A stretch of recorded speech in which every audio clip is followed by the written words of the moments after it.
গোপন গুনায় যারা লিপ্ত আমাদেরকে বলে যে কতদিন হয়েছে গোপন পাবে লিপ্ত, ছাড়তে পারছি না, অসহায়, ব্রেন কাজ করে না, চুল পড়ে যাচ্ছে, চেহারায় উজ্জ্বলতা নাই, নুরানি ভাবটা নাই, নামাজে গেলে মনোযোগ নাই, আর্থিক অসচ্ছলতা, চাকরি করলে চাকরিতে মনোযোগ নেই, লেখাপড়া করছি কোনো কিছু মনে থাকে না, কালকে এসে পড়লাম আজকে পরীক্ষা পড়া ভুলে যাচ্ছি, পরিবারগুলো টিকছে না, সার্বিকভাবে loss loss loss, huge loss, সাময়িক এই মনের খ্যাস মেটানোর জন্য আজকে যুব সমাজগুলো ধ্বংস হয়ে যাচ্ছে।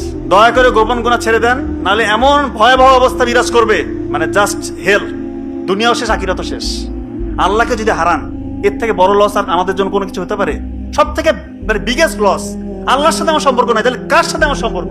তো অনেকে বলে যে কিভাবে গোপন গুনাহটা ছাড়বো, আবার অনেকে এটাও বলে যে সেজদায় গিয়ে কতদিন হয়েছে চোখের পানি আসে না। চোখের পানি কোথা থেকে আসবে? গোপন গুনায় যারা লিপ্ত চোখের পানি আসা সম্ভব না, এত সহজ না ব্যাপারটা। আপনার মন যা চাচ্ছে তাই করছেন, আল্লাহকে তোয়াক্কা করছেন না, আল্লাহকে বুড়ো আঙ্গুল দিয়ে আপনি প্রতিনিয়ত শয়তানের দাসত্ব করছেন, আবার বলছেন যে চোখে কেন পানি আসে না। আপনি তো একটা সুযোগ হাতছাড়া করেন না, গোপন গুনাহ করার আপনার স্কোপের প্রতিটা গুনাহ আপনি করছেন, আবার বলেন যে আমার চোখে কেন পানি আসে না। কার সাথে ফাঁকি ঝুঁকি? আল্লাহকে ফাঁকি দেওয়ার কোন স্কোপ আছে? পাথরের মধ্যে যদি সরিষা দানা পরিমাণ কোনো কিছু লুকিয়ে থাকে, সেটাও আল্লাহ তাআলা উন্মোচন করবেন পরকালে, কিয়ামতের ময়দানে, হাসরের ময়দানে। তো তার সাথে ফাঁকি ঝুঁকি চলে না। মনটাকে আগে পবিত্র করেন, সৎ করেন, গোপন গুনাহ ছেড়ে দেন। যত সুযোগ আসুক গোপন গুনাহ করবেন, নামাজে মনোযোগ আসবে না, নামাজ থেকে যে বেনিফিট ইহকালেও পাবেন না, পরকালেও পাবেন না। আপনি চিন্তা করেন, আপনি কতটুকু চিন্তা করেছেন আল্লাহ নিয়ে, রসুল নিয়ে, পবিত্র কোরআন নিয়ে, কতটুকু আমরা চিন্তা করি?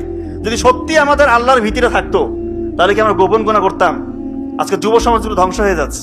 দয়া করে গোপন গুনাহ ছেড়ে দেন, নাহলে এমন ভয়াবহ অবস্থা বিরাজ করবে, মানে জাস্ট হেল, দুনিয়াও শেষ আখিরাতও শেষ। আল্লাহকে যদি হারান, এর থেকে বড় লস আর আমাদের জন্য কোনো কিছু হতে পারে? সব থেকে মানে বিগেস্ট লস। আল্লাহর সাথে আমার সম্পর্ক নাই, তাহলে কার সাথে আমার সম্পর্ক?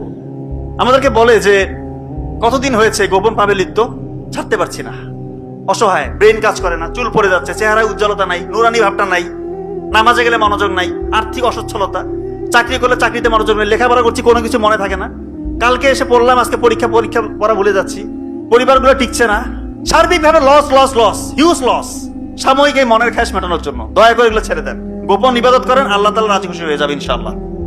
কথা কি বুঝতে পারছেন আমার? গোপন ইবাদতের খুবই প্রয়োজন আছে। আল্লাহকে যদি চান, গোপন ইবাদত করতে হবে। তো অনেকে বলে যে কিভাবে গোপন গুনাহটা ছাড়বো? চোখের হেফাজত করতে হবে। 1 নাম্বার, চোখ দিয়ে খারাপ কিছু দেখা যাবে না, অন্তর দিয়ে খারাপ কোনো কিছু কল্পনা করা যাবে না। তো অনেকে বলে এরকম যে একবার তো দেখার হুকুমাত দেওয়াই আছে, দ্বিতীয়বার না দেখলে তো হলো। তো একবার এমন ভাবে দেখে অপলক দৃষ্টিতে, দৃষ্টি আর নামে না, এইভাবে দেখতে বলছে।